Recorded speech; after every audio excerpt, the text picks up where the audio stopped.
तो शायद इस समय तुम मेरी बात पर विश्वास नहीं करोगे, पर मैंने 2.5 साल से किसी भी एडिक्शन पर रिलैप्स नहीं किया है। न पॉर्न, न मास्टरबेशन, न जंक फूड, कोई भी एडिक्शन नहीं। और मैं अभी तक इस चीज पर डिसिप्लिन हूं। पर 2.5 साल पहले मैं ऐसा बिल्कुल भी नहीं था। मैं पॉर्न, मास्टरबेशन, वीडियो गेम, हर एक चीज से बहुत ज्यादा एडिक्ट था। और इसके बारे में मेरी एक बहुत फनी कहानी भी है कि मैं एक बार अपने छत के कमरे में बैठा हुआ था यहीं पर, और नीचे से मुझे आवाज आई कि उज्जवल नीचे आओ।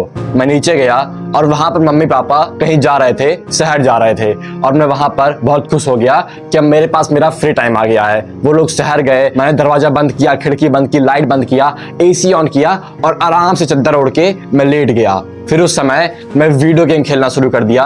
लगभग 1-2 घंटा मैंने वीडियो गेम खेला और वहां पर 1 घंटे के बाद मैं वीडियो गेम के कैरेक्टर को देखकर फैब कर रहा हूं। पर इस समय तक मैं अपना कम नहीं निकाल रहा हूं, क्योंकि मुझे और ज्यादा फैब करना है। फिर धीरे धीरे मैं क्रोम में गया, वेबसाइट पे गया और बहुत सारी वीडियो देखना शुरू कर दिया, बहुत सारी डर्टी वीडियोस। और उस समय भी मैं फैब कर रहा था, पर मेरी फैपिंग बार बार चल रही थी। मैं अपने कम को रिलीज नहीं कर रहा हूं, बार बार उसको अंदर ले रहा हूं। फिर इसके कुछ टाइम के बाद जब मेरा कम बस निकलने ही वाला था और वो बस निकल ही गया था, तभी मेरा दरवाजा खुला। मैंने दरवाजे को लॉक नहीं किया था और मम्मी आ गई अंदर और मैं बहुत ज्यादा बेकार फील करना शुरू कर दिया। मैं चादर ओढ़ा था और मैं ऐसे फ्रीज हो गया कि मैं कोई भी चीज हिला नहीं रहा हूं।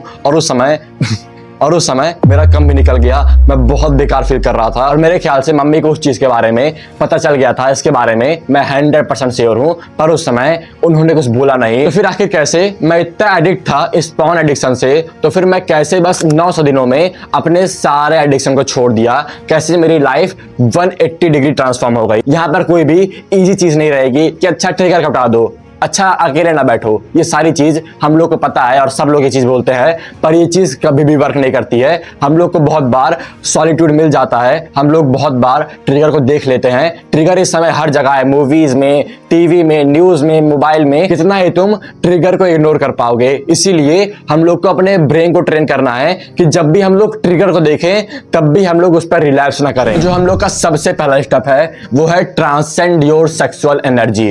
तो एज अ मैन हम लोग के पास लगभग 80% सेक्सुअल एनर्जी होती है। जितने भी बाबा हैं, जितने भी साधु हैं, जितने भी मंक हैं, सबके पास सेक्सुअल एनर्जी होती है।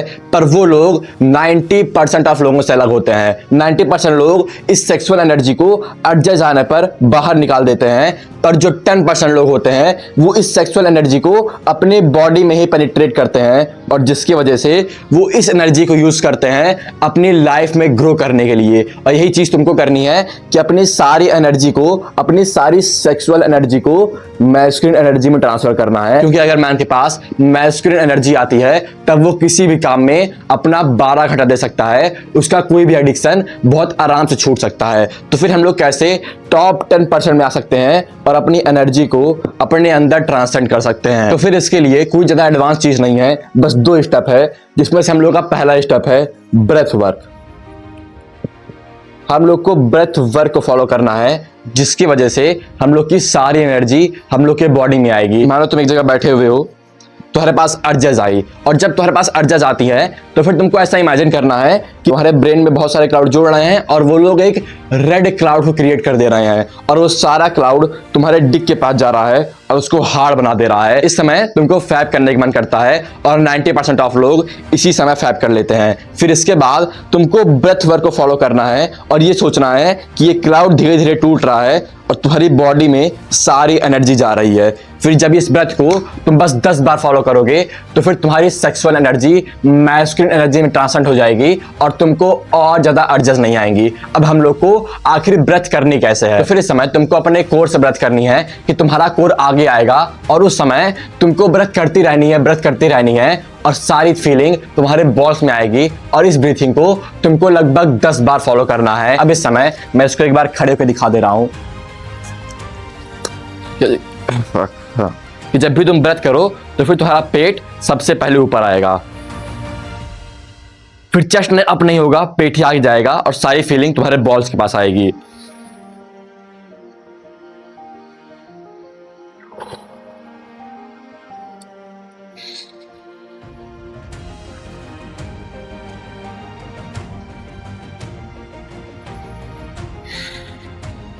ऐसी ब्रीथिंग, ऐसी फुल ब्रीथिंग तुमको लगभग 10 बार करनी है। फुल ब्रीथिंग करनी है, ना कि बहुत हल्की ब्रीथिंग, लगभग 10-15 सेकंड की एक ब्रेथ होनी चाहिए। तुमको इसके लिए अच्छा टेंशन स्पेन देना पड़ेगा, जिसके बाद तुम बहुत ज़्यादा रिलैक्स फील करोगे। तुम बहुत अच्छे से अपना सारा काम करना शुरू कर दोगे। अगर तुमने साइकोसाइबरनेटिक्स पढ़ी है तो फिर वहां पर यह था कि अगर हम लोग की सारी मसल ढंग से रिलैक्स हो जाती है तो फिर हम लोग को कोई भी इमोशन नहीं आता है, कोई भी अर्जेस नहीं आती हैं। इसीलिए जब भी तुम्हारे पास थोड़ी सी भी अर्जेस आए, तुम्हारा डिक हार्ड हो, तो फिर कॉन्शियसली तुम एक जगह बैठो और अपनी ब्रेथ को फॉलो करना शुरू कर दो, बस 10 सेकंड के लिए,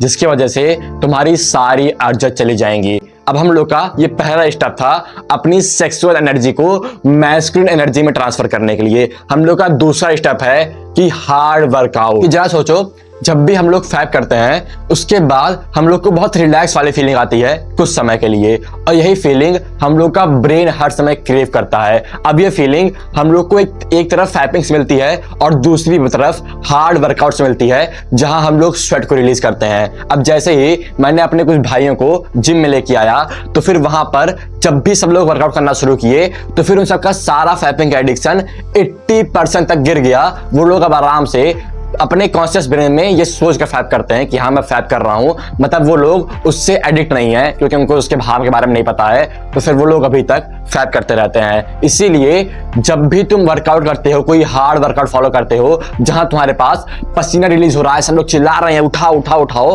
तब तुम्हारे पास उस सारी सेक्सुअल एनर्जी की नीड पूरी हो जाती है और तुमको वापस से फैप करने का मन नहीं करता है। तुम्हारी सेक्सुअल एनर्जी मैस्कुलिन एनर्जी में इस वर्कआउट से ट्रांसफर हो जाती है। तो फिर अभी के अभी कोई भी हार्ड वर्कआउट फॉलो करना शुरू कर दो। अब मैं किसी होम वर्कआउट की बात नहीं कर रहा हूं क्योंकि होम वर्कआउट इतना हार्ड नहीं रहता है, कुछ पुशअप और पुलअप इतने हार्ड नहीं रहते हैं। तो फिर तुम अगर होम में हो तो फिर तुम रनिंग कर सकते हो। मुझको सबसे बेस्ट चीज यही लगती है कि आधे घंटे के लिए या फिर 1 घंटे के लिए लगातार रनिंग पे चले जाओ, जिसकी वजह से तुम और ज्यादा अच्छा फील करते हो। तुम्हारे पास कोई भी अर्जेस नहीं आती हैं क्योंकि तुम 24 घंटा रूम में बैठे रहोगे, कोई काम नहीं करोगे, फिर जाहिर सी बात है कि तुम्हारे पास अर्जेस आएंगी ही आएंगी, क्योंकि एक मैन इस चीज के लिए नहीं बना है। तुमको बाहर जाके हर एक चीज को, हर एक फन को फॉलो करना पड़ता है, उन सारी चीज को एंजॉय करना पड़ता है। अब हम लोग का दूसरा स्टेप है हार्म ऑफ फैपिंग। तो इस समय बहुत सारे लोग इसलिए फैप करते हैं क्योंकि उनको उस चीज का हार्म ही नहीं पता है, और बहुत सारे ऐसे यूट्यूबर हैं जो बोलते हैं कि हफ्ते में 1 बार फैप करना बहुत अच्छी चीज है, इससे बॉडी में ये पॉजिटिव इंपैक्ट आता है, ये होता है वो होता है, और बहुत सारे लोग कोप करते रहते हैं और इसी की वजह से हर बार फैप करते रहते हैं। इसीलिए मैं तुमको 2 ऐसा हार्म बताऊंगा कि जब भी तुम फैप करोगे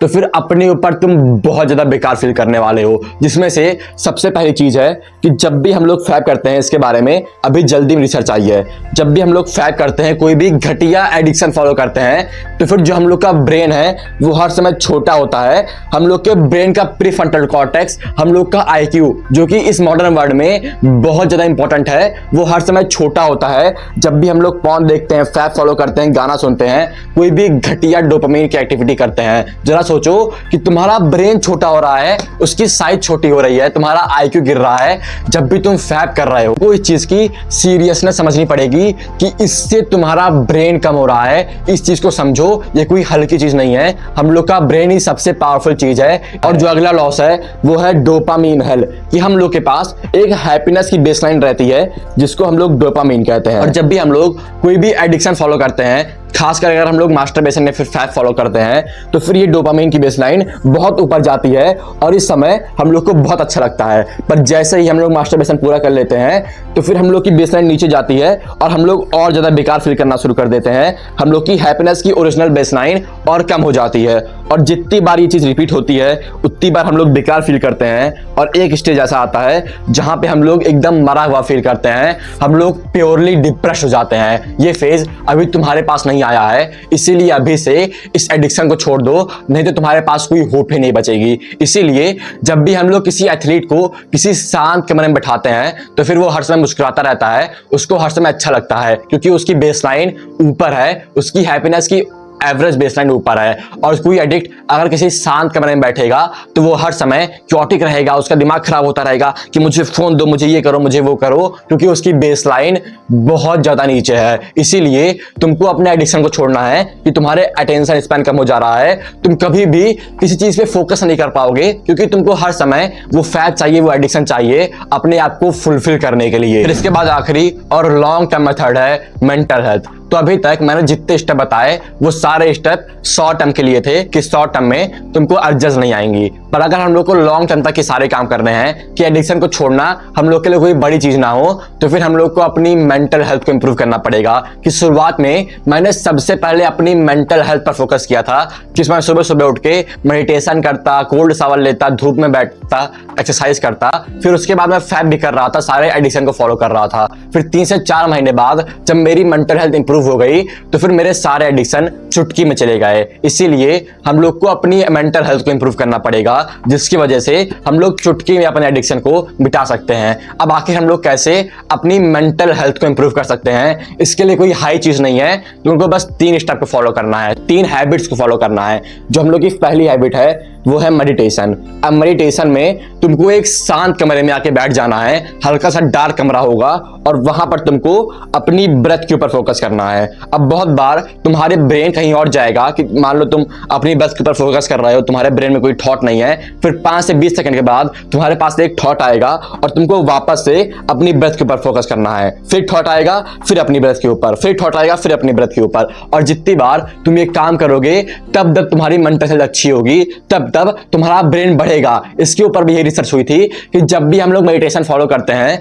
तो फिर हम लोग के ब्रेन का प्री फ्रंटल कॉर्टेक्स इंक्रीज होता है। और जब भी तुम ये काम करोगे फिर बार बार तुम्हारे पास एक रेपिटेशन आएगा, तुम्हारा मेंटल हेल्थ बढ़ेगी और तुम्हारा ब्रेन पॉइंट बढ़ेगा। इसीलिए मेडिटेशन बहुत इंपॉर्टेंट है। ऐसे ही नहीं, मंक्स हर समय मेडिटेट करते रहते हैं, जिसकी वजह से तुम्हारा ब्रेन बढ़ता है, तुम और ज्यादा काम होते हो और ज्यादा शांत होते हो। फिर दूसरी चीज है कि सनलाइट, कि तुमको हर दिन लगभग आधा घंटा सनलाइट में बैठना है। फिर तीसरी चीज है एक्सरसाइज, कि तुमको कोई भी एक्सरसाइज फॉलो करनी है, जो मैंने पहले बता दिया था कि रनिंग कर लो, जिम चले जाओ, अपने दोस्तों के साथ एक्सरसाइज करो, जिसकी वजह से तुमको वापस से एडजस्ट नहीं आएंगी। मेंटल हेल्थ को इंप्रूव करने के लिए बहुत एडवांस टिप भी हैं, पर शुरुआत में ये 3 हैबिट्स तुम्हारी सबसे ज्यादा मदद करेगी। इसके बाद तुम अपने फ्रेंड्स के साथ घूम सकते हो, अपनी फैमिली के साथ रह सकते हो, क्योंकि बहुत सारे एडिक्ट हर समय अलोन रहते हैं, उनके पास कोई भी दोस्त नहीं रहते हैं, जिसकी वजह से वो लोग हर समय एडिक्शन पर रिलैप्स करते रहते हैं। जब भी तुम ये सारी हैबिट फॉलो कर रहे होगे उस समय भी तुम हफ्ते में 1-2 बार रिलैप्स कर रहे होगे